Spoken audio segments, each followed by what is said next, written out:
Pada tahun 1401 di Campa, lahir anak lelaki bernama Syed Muhammad Ali Rahmatullah.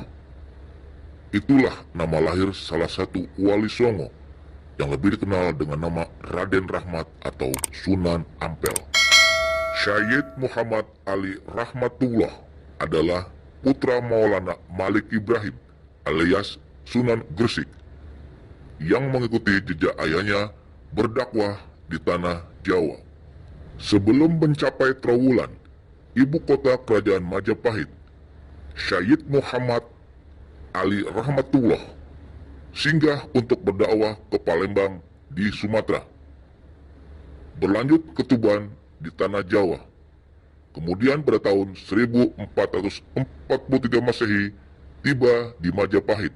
Sunan Ampel diminta Raja Majapahit untuk mendidik rakyat jelata dan para bangsawan agar memiliki budi pekerti yang mulia.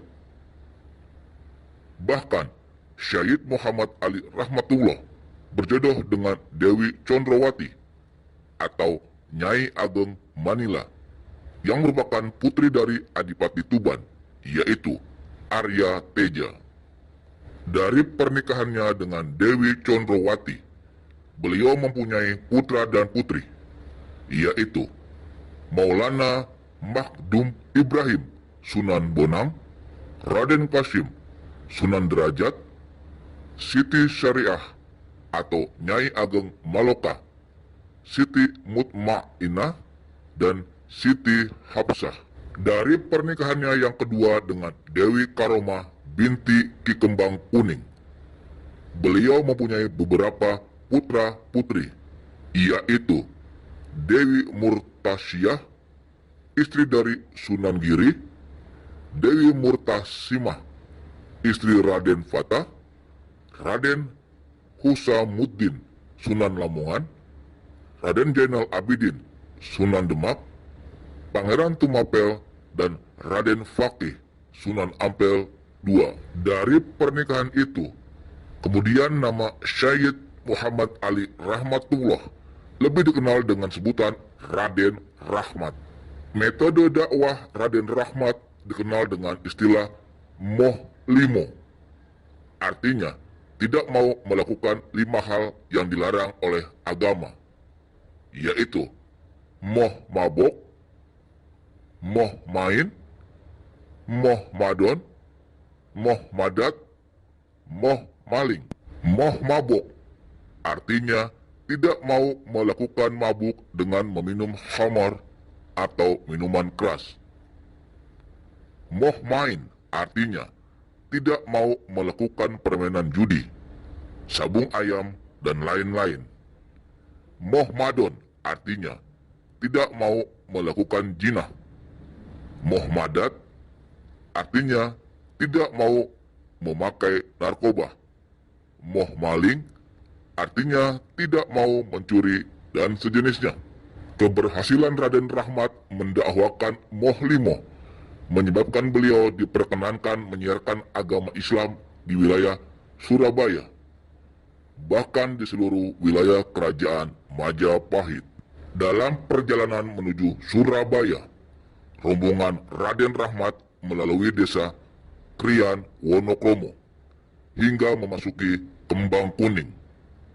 Selama dalam perjalanan, beliau juga berdakwah kepada penduduk setempat yang dilaluinya. Cara berdakwah yang digunakan saat itu cukup unik, yaitu beliau membuat kipas yang berasal dari anyaman rotan. Kipas tersebut kemudian beliau bagikan kepada masyarakat setempat secara gratis. Cara tersebut terus beliau lakukan hingga memasuki desa Kembang Kuning, yang saat itu masih berupa hutan belukar dan banyak rawa-rawa.